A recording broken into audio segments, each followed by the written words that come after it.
அன்பான நமஸ்காரங்கள். இன்னைக்கு பஞ்சத்வாரகா யாத்திராவோட 4வது பாகம். இது கடைசி பாகம்னே சொல்லலாம். ஏன்னா 12 நாட்கள்ல 9 நாட்கள் நம்ம ஏற்கனவே அனுபவிச்சாச்சு. என்னெல்லாம் பார்த்தோன்னு இந்த பாகத்துல இதுதான் கடைசி பாகம் இல்லையா? இதில் நம்ம என்ன அனுபவிக்க போறோம் தெரியுமோ? பஞ்சத்வாரகால 4வது துவாரகா, 5வது துவாரகா. 4வது துவாரகா இது ஸ்ரீநாத் துவாரகா, ரொம்ப முக்கியமான துவாரகா. ஜெய்ப்பூர்ல காங்க்ரோலி துவாரகா. இந்த துவாரகாவும் நம்ம அங்க என்ன எப்படி இருந்தது, அந்த துவாரகா என்ன, இந்த விவரங்களோட இந்த பாகத்தை நம்ம கண்டிப்பா அனுபவிக்க போறோம். வாங்கோ. அம்பாஜியில வழக்கமான சாலிகிராம ஆராதனையோட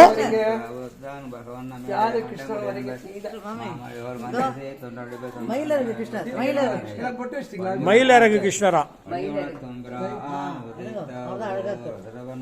எல்லாருமே வைக்கலாம். எல்லாருமே வைக்கலாம்.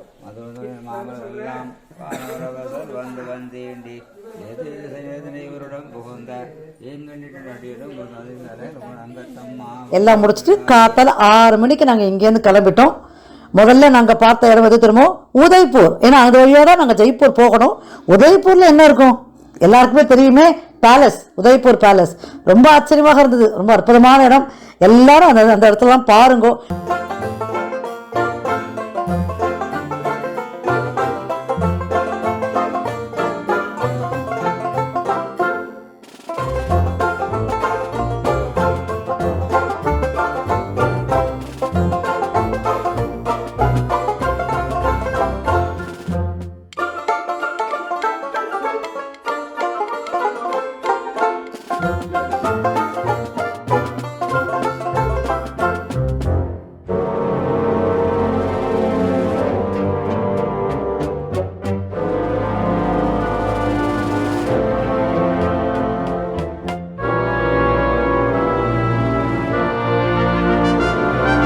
இப்போ நாங்கள் ஜெகதீஷ் மந்திர் அங்கே பெருமாளை சேவிச்சுட்டு அங்கேருந்து புறப்பட்டோம். எங்கே புறப்பட்டோம் தெரியுமோ?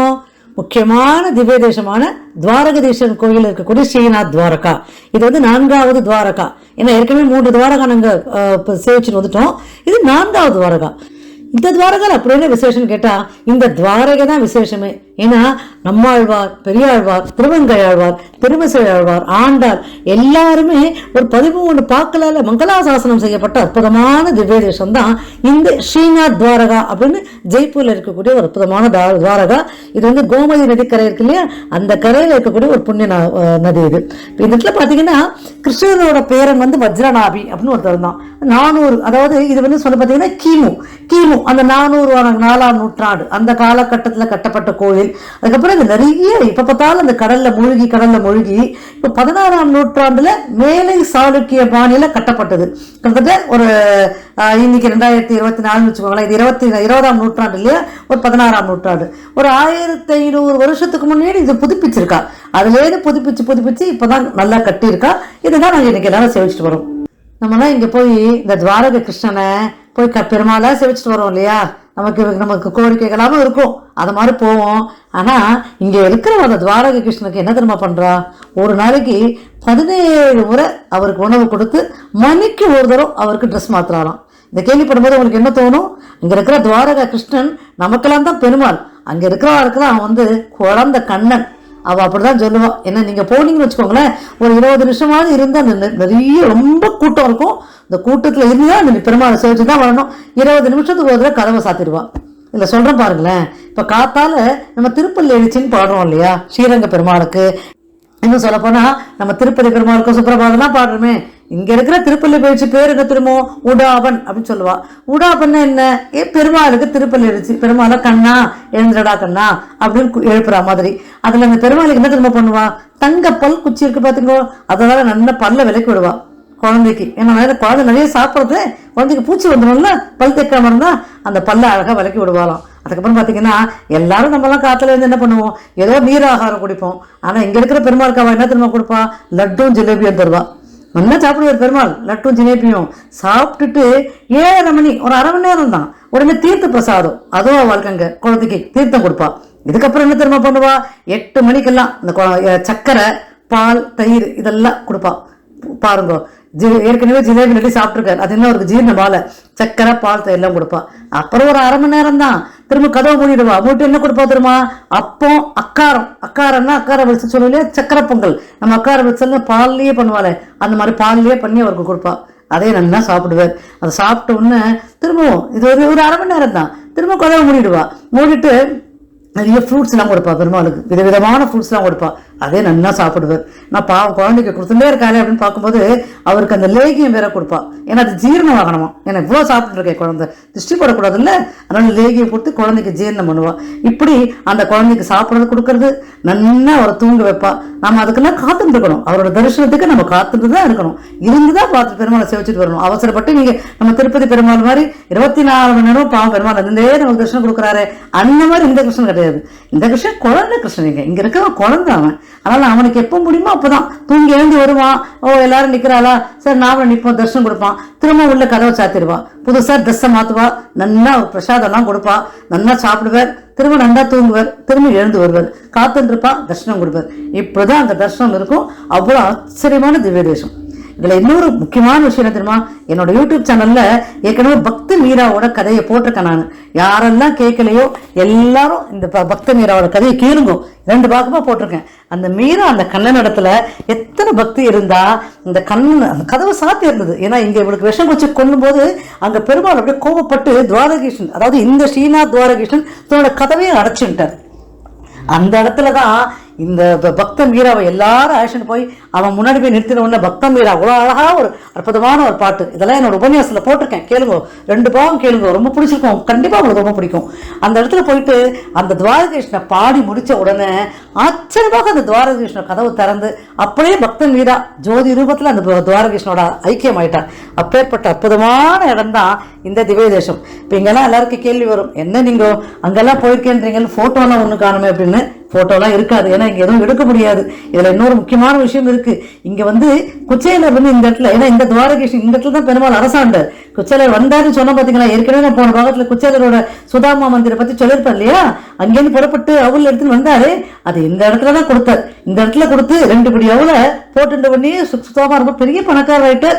3வது அவளை கை வைக்கும் போது உடனே ருக்மிணி தாயார் அப்படியே பிடிச்சுட்டா கையை, ஏன்னா மொத்த செல்வம் போயிடுச்சுனா சுதாமாக்கே அப்படின்னு கையை பிடிச்சா. இந்த இடம் தான் அந்த துவாரகிருஷ்ணன் இருக்கிறதுனால இந்த இடத்துல என்ன பண்ணுவோம்னா எல்லாரும் நாங்கெல்லாமும் பண்ணோம், அவள் வாங்கிட்டு போய் அந்த பெருமாளோட காலடியில வச்சு அந்த அவளை பத்திரமா கொண்டு வந்து நாங்க அவளை எதுல எடுத்துன்னு போனோம், ஒரு மூட்டையில கட்டி எடுத்துன்னு போனோம். ஏதோ பெரிய அழகான பாக்ஸ்ல எல்லாம் போட்டுல ஒரு மூட்டை, ஏன்னா சுதாமா அப்படித்தானே வந்த, அதே மாதிரி நாங்களும் அந்த மூட்டையில கட்டி எடுத்துன்னு போய் அந்த பெருமாளுக்கு அவருக்கு அபிஷேகம் பண்ணிட்டு அங்கேயிருந்து எடுத்துன்னு வந்து ஆத்துல எல்லாருக்கும் அதே மாதிரி சின்ன சின்ன மூட்டையா கட்டி எல்லாரும் தெரிஞ்சவர்களுக்கெல்லாம் கொடுத்து அவ ஆத்துல வச்சுட்டோம்னா அத்தனை செல்வங்களும் நமக்கு வரும் அப்படிங்கிறது ஐதீகம். அதை நாங்களாமும் பண்ணோம். அப்பேற்பட்ட அற்புதமான திவ்ய தேசம் இது. 2 வேலையும் சேவிச்சோம். மத்தியானம் போனோம், இப்ப நம்ம சொன்னோம் இல்லையா, இப்ப போய் எல்லாம் போய் சேவிச்சிட்டோம். போய் ஒரு இடத்துல போய் தங்கினோம். ரொம்ப விடிய காத்தால நிர்மாலிய தர்சனம் சொல்லுவா, அந்த தர்சனத்தை போய் எல்லாரும் போய் பார்த்தோம். அப்புறம் அழகா இந்த கிருஷ்ணரை என்ன அழகா அலங்காரம் பண்ணி வச்சிருக்கா. அப்பேற்பட்ட அந்த அற்புதமான பெருமாளை தரிசித்து வந்தோம். இதுதான் இங்க இந்த இடத்துல இந்த திவ்ய தேசத்தை முடிச்சுட்டு இதுக்கு அடுத்தது நாங்க போகக்கூடிய இடம் எதுவும் தெரியுமோ, நேரா காங்கிரோலி துவாரகா அப்படின்னு சொல்லக்கூடிய அங்கேயோ துவாரகேஸ்வரர், அந்த காங்கிரோலி துவாரகாக்கு நாங்க பிரயாணப்பட்டு போகணும். இந்த காங்கிரோலி துவாரகா இது வந்து 5வது துவாரகா. நான் ஏற்கனவே 4 துவாரகா பார்த்துட்டோம் இல்லையா. இப்போ இந்த துவாரகா எப்படி இங்கே வந்தது அப்படின்னா, பொதுவாக இந்த தென்னிந்தியாவில் பார்த்தீங்கன்னா நம்ம வந்து ஸ்ரீ வைஷ்ணவெல்லாம் 108 திவ்ய தேசங்கள்லாம் ஆழ்வார்கள் மங்களாசாசனம் பண்ணதுனால இங்கெல்லாம் பாதுகாத்துட்டு இங்கேயே இருக்கா இல்லையா. அது மாதிரி தான் அந்த பக்கத்தில் வல்லபாச்சாரியா அப்படின்னு ஒரு குரூப்பை சேர்ந்தவா இருக்கா. அவள் இந்த கிருஷ்ணர் கோவில்களில் எப்பவுமே மெயின்டைன் பண்ணுறவாளாக இருப்பா. அந்த மாதிரி தான் இந்த காலகட்டத்தில், அதாவது 1671 அந்த காலகட்டத்தில் ஒரு மகாராஜா சிங் ஒருத்தர் இருந்தார், மகாராணா அப்படின்னு பேரு. அவர் என்ன பண்ணார், இந்த மதுரால இருக்கிற அந்த சிகப்பு கலர் விக்கிரகம், கிருஷ்ணனோட விக்கிரகம், அதை எடுத்து வந்து இந்த இடத்துல அந்த காங்கிரோலி அப்படிங்கிற இடத்துல பிரதிஷ்டை பண்ணார். இந்த காங்கிரோலி எங்க இருக்கு அப்படின்னா ராஜஸ்தான்ல ராஜ்சன் ஒரு மாவட்டம் இருக்கு, அதுல கங்க்ரோலிங்கிறது ஒரு சின்ன கிராமம்.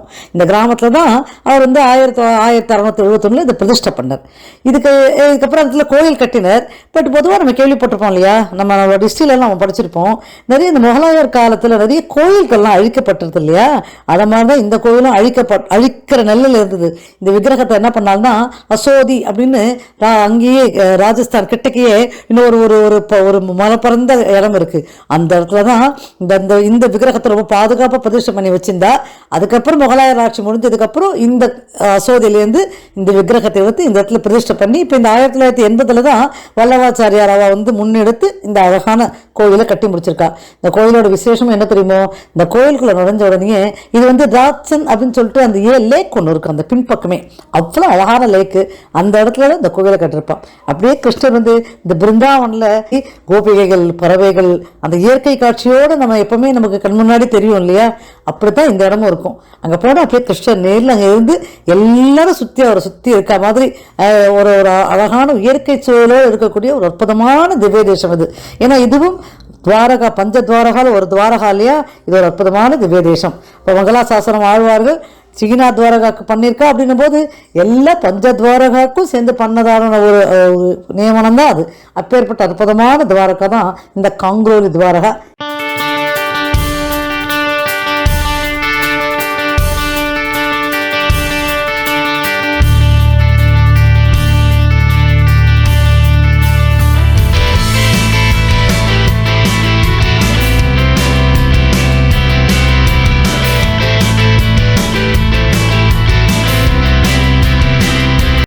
பஞ்ச யாத்திரைக்கு பிறகு நாங்கள் போன ஒரு முக்கியமான செலவு எது தெரியுமோ, இப்போ நம்ம போகிற புஷ்கர் அப்படிங்கிற இந்த இடம் தான்.